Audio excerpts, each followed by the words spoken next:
Hi friends! Today recipe వచ్చేసి పాలకూర onion పచ్చడి.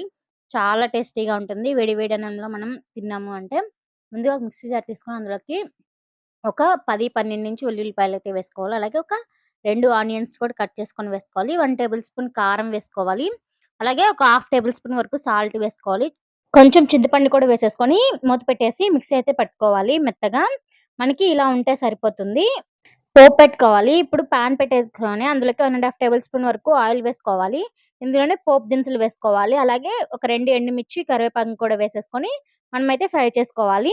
ఇప్పుడు ఇలా ఫ్రై చేసుకున్న తర్వాత ఇందులోకి మనం ఆల్రెడీ మిక్సీ పట్టి పెట్టుకున్న పేస్ట్‌ని కూడా ఇందులో వేసేసుకొని ఒకసారి కలుపుకున్న తర్వాత ఇందులోకి పాలకూరని కూడా వేసుకొని ఒకసారి కలుపుకోవాలి. ఇప్పుడు ఇలా కలుపుకున్న తర్వాత మూత పెట్టేసి ఒక 10 మినిట్స్ పాటు మధ్య మధ్యలో కలుపుకుంటూ మనమైతే మగ్గనివ్వాలి.